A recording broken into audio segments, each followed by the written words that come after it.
Frank really was the first multimedia superstar. He was on film, he was on television in the early 50s, he was on radio, he was making records, he was having these mass sellout live appearances all over the country. He would open his mouth to start singing, and this tidal noise would spring up, and all he could do was stand there moving his lips. They just wanted to see him. He was the heartthrob. He was the Beatles of the 1940s, really. They would sit in their seats. They would pee in their seats. They would not leave. They would tear his clothes off. They would scream. They would trample anyone to get to Frank. It was hysteria. And there was no one more successful than Frank Sinatra. And then, suddenly, it all went away.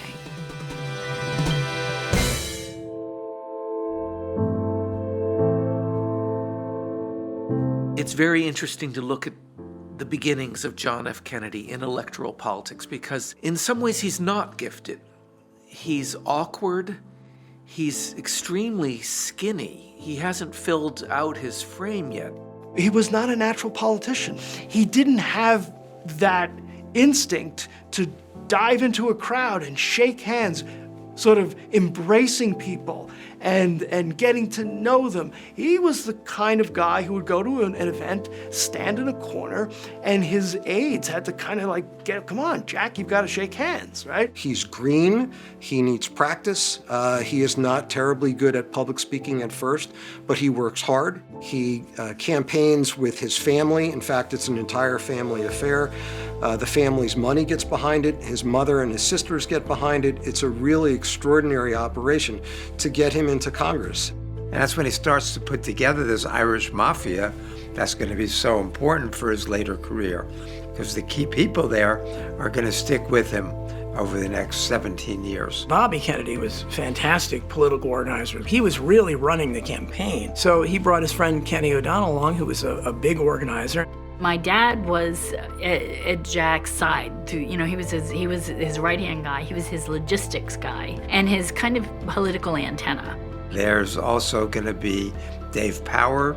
There's going to be Larry O'Brien. They were all Irish Catholics. And, they were truly the brains behind what became this Kennedy political machine.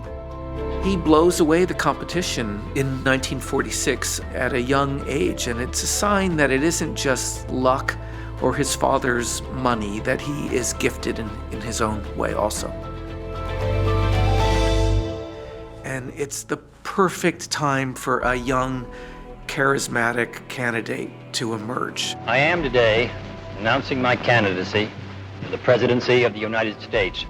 Kennedy offered a breath of fresh air, not through what he had to say, but the image that he portrayed. He was young, he was handsome, he was smart, he was clever, and he was telegenic in a television age.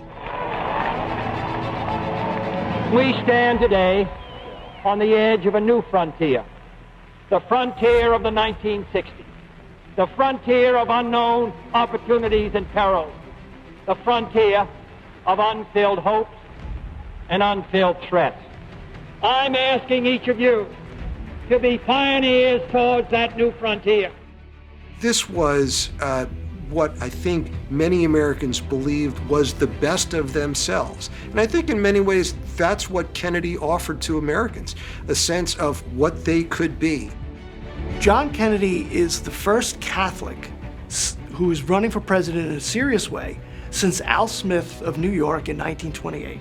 And Al Smith was defeated handily in 1928, in part because of his Catholic faith. The Ku Klux Klan would burn crosses outside of his campaign rallies. Newspapers predicted that the Pope would, for some reason, leave the Vatican and move to Washington. People believed this stuff. So that was the X factor in 1960. Was the American public ready for a Catholic president?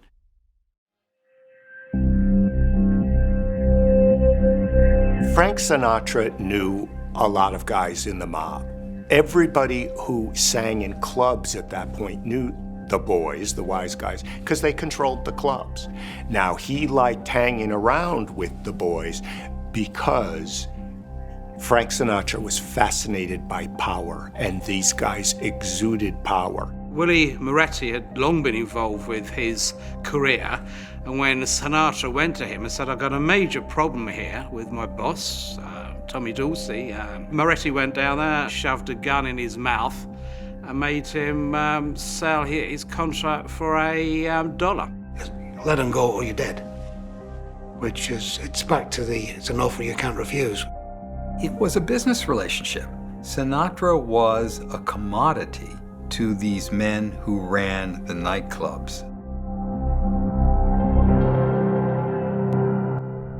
And so he summoned Frank across the country to Hyannisport, and they had a meeting, and he said to him, I want you to bring people on board. Frank's mission was to bring on board, particularly Sam Giancana, to enable him to swing every possible vote for Jack in places where there would be tight primary elections and then where there would be a tight general election. The mob controlled the unions. The unions were big players in politics because they could get out huge blocks of voters. So if the mob controlled the union and the mob wanted somebody to win, they would put the word out to the union that we want your guys to vote for our guy. So Sinatra went to Momo and said, the big man needs your help, and we will give you, we'll make sure that the hounds will be off your trail as soon as Jack enters the White House. You've got people in Detroit, at least 15, who have police records. And it's not so shocking that you should be involved in taking the Greenleaf money. Mr. Kennedy, it is shocking to even involve a man with that kind of blood-taint money. And I don't go for that, Mr. Kennedy. I don't go for that kind of action. It was very dangerous times. You know, Bobby was right on the edge going after these guys. And one of the people that he went after was Sam Giancana. Giancana is a guy that if you give him the wrong look, you're dead. I mean, you're talking about a very scary guy. But Bobby wasn't scared. Will you tell us anything about any of your operations, or you just giggle every time I ask you a question? Decline to answer because I honestly believe my answer might tend to incriminate me. I thought only little girls giggled with the Giancana. What the mob wanted to get out of that was for the Kennedy administration, once it won, to go easy on mobsters. There was a repeated, a modus operandi, if you will, of cash being exchanged to get the vote out, votes being cast, and then a slim or substantial victory. He won West Virginia, where the issue of Kennedy's Catholicism had become a very big deal. And then they turned out the vote in Illinois as well.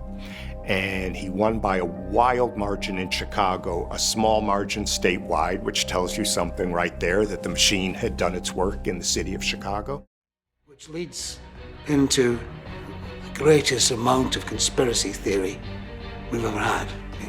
All the who killed Kennedy all starts then, because the mob have got very good reason to do it. It's official. As of just a few moments ago, the President of the United States